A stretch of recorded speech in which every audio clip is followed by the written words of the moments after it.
श्री गोस्वामी तुलसीदास जी की संक्षिप्त जीवनी कथा। प्रयाग के पास चित्रकूट जिले में राजापुर नामक एक ग्राम है। वहाँ आत्माराम दुबे नाम के एक प्रतिष्ठित शरीरी ब्राह्मण रहते थे। उनकी धर्मपत्नी का नाम फुलसी था।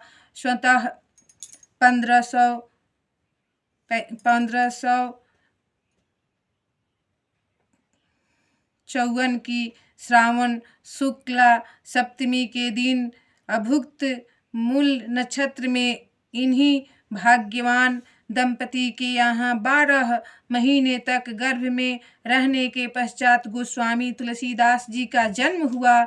जन्मते समय बालक तुलसीदास रोए नहीं, किंतु उनके मुख से राम का शब्द निकला। उनके मुख में 32 दांत मौजूद थे। उनका डील डोल 5 वर्ष के बालक का सा था। इस प्रकार के अद्भुत बालक को देखकर पिता अमंगल की शंका से भयभीत हो गए और उसके संबंध में कई प्रकार की कल्पनाएं करने लगे। माता हुलसी को यह देखकर बड़ी चिंता हुई। उन्होंने बालक के अनिष्ट की आशंका से 10वीं की रात को नवजात शिशु को अपनी दासी के साथ उसके ससुराल भेज दिया और दूसरे दिन स्वयं इस संसार से चल बसी। दासी ने, जिसका नाम चुनिया था, बड़े प्रेम से बालक का पालन पोषण किया। जब तुलसीदास लगभग 5.5 वर्ष हुए, चुनिया का भी देहांत हो गया। अब तो बालक अनाथ हो गया। वह द्वार द्वार भटकने लगा। इस पर जगजननी पार्वती को उस होनहार बालक पर दया आई। वे ब्राह्मणी का वेश धारण कर प्रतिदिन उसके पास जाती और उसे अपने हाथों भोजन करा जाती। इधर भगवान शंकर जी की प्रेरणा से रामशैल पर रहने वाला श्री अनंतानंद जी के प्रिय शिष्य श्री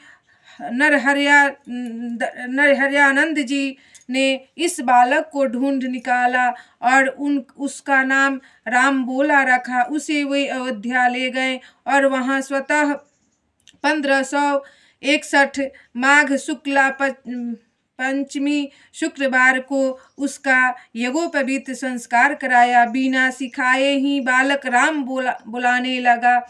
गायत्री मंत्र का उच्चारण किया, जिसे देखकर सब लोग चकित हो गए। इसके बाद नरहरि स्वामी ने वैष्णव के 5 संस्कार करके राम बोला को राम मंत्र की दीक्षा दी और अयोध्या ही में रहकर उन्हें विद्या अध्ययन कराने लगे। बालक राम बोला की बुद्धि बड़ी प्रखर थी।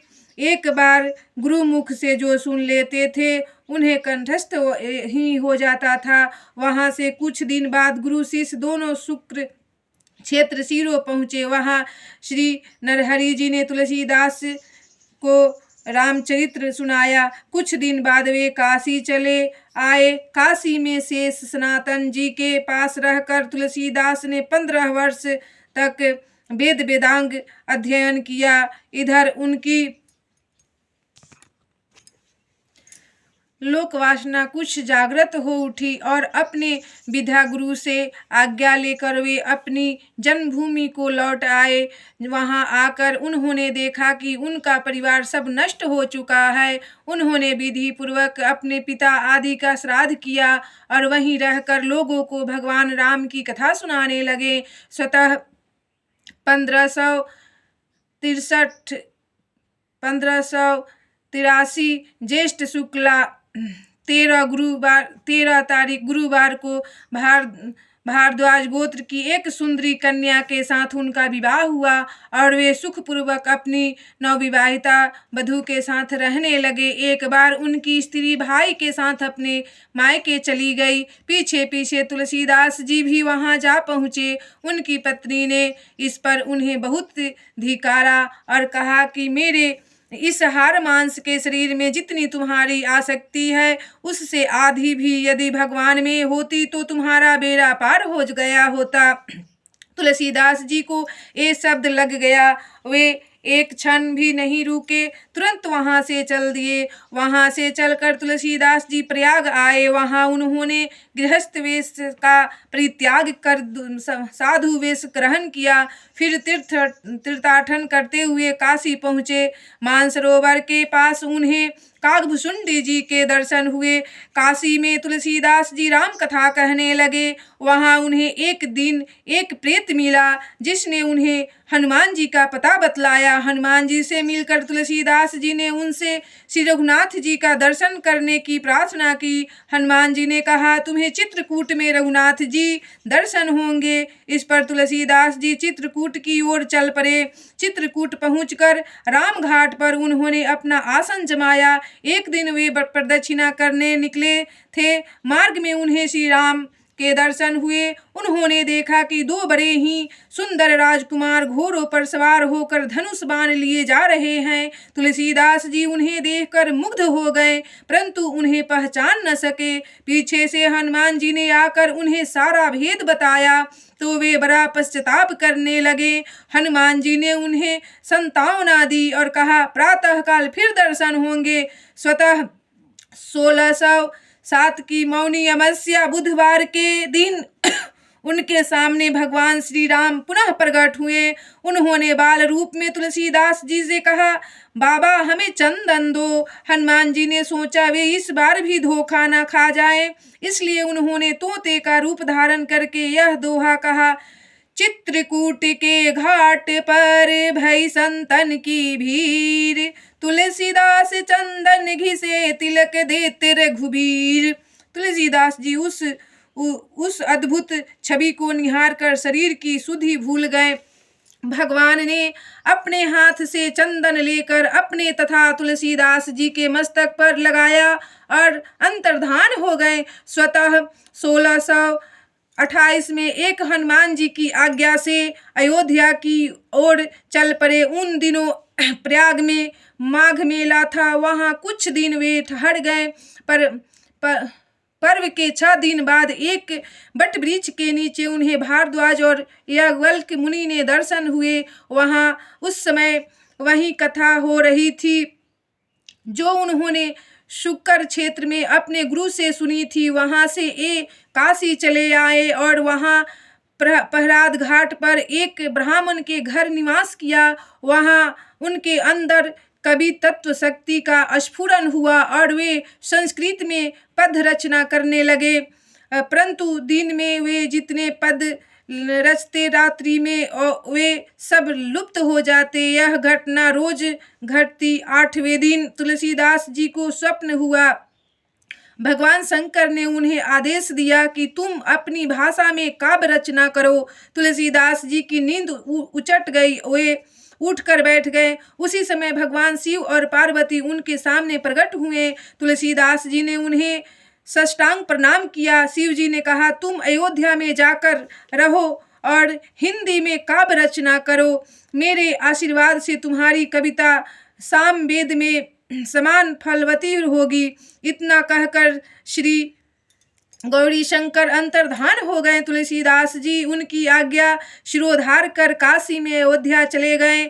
स्वतः 1631 का प्रारंभ हुआ। उस साल रामनवमी के दिन प्राय वैसा ही योग था जैसा त्रेता युग में राम जन्म के दिन था। उस दिन प्रातःकाल श्री तुलसीदास जी ने श्री रामचरितमानस की रचना प्रारंभ की। 2 वर्ष 7 महीने 26 दिन में ग्रंथ की समाप्ति हुई। स्वतः 1633 के मार्गशीर्ष शुक्ल पक्ष में राम विवाह के दिन 7 कांड पूर्ण हो गए। इसके बाद भगवान की आज्ञा से तुलसीदास जी काशी चले आए। वहां उन्होंने भगवान विश्वनाथ और माता अन्नपूर्णा को श्री रामचरितमानस सुनाया। रात को पुस्तक श्री विश्वनाथ जी के मंदिर में रख दी गई। सवेरे जब पट खोला गया तो उस पर लिखा हुआ पाया गया, सत्यम शिवम सुंदरम, और नीचे भगवान शंकर की सही थी। उस समय उपस्थिति लोगों ने सत्यम शिवम सुंदरम की आवाज भी कानों से सुनी।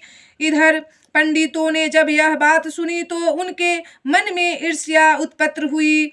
वे दल बांधकर तुलसीदास जी की निंदा करने लगे और उस पुस्तक को भी नष्ट कर देने का प्रयत्न करने लगे। उन्होंने पुस्तक चुराने के लिए 2 चोर भेजे। चोरों ने जाकर देखा कि तुलसीदास जी की कुटी के आसपास 2 वीर धनुष बांध लिए पहरा दे रहे हैं। वे बड़े ही सुंदर, श्याम और गौरवर्ण के थे। उनके दर्शन से चोरों की बुद्धि शुद्ध हो गई। उन्होंने उसी समय से चोरी करना छोड़ दिया और भजन में लग गए। तुलसीदास जी ने अपने लिए भगवान को कष्ट हुआ, जान कुटी का सारा सामान लुटा दिया, पुस्तक अपने मित्र टोडरमल के यहाँ रख दी। इसके बाद उन्होंने एक दूसरी प्रति लिखी। उसी के आधार पर दूसरी प्रतिलिपियां तैयार की जाने लगी। पुस्तक का प्रचार दिनों दिन बढ़ने लगा। इधर पंडितों ने और कोई उपाय न देखा। श्री मधुसूदन सरस्वती जी को उस पुस्तक को देखने की प्रेरणा की। श्री मधुसूदन सरस्वती जी ने उसे देखकर बड़ी प्रसन्नता प्रकट की और उस पर यह सम्मति लिख दी। आनंद कानने हरि समय अंगमस्तलु सती तरुः कविता मंजरी भाति राम भ्रमर भूषिता। ओम।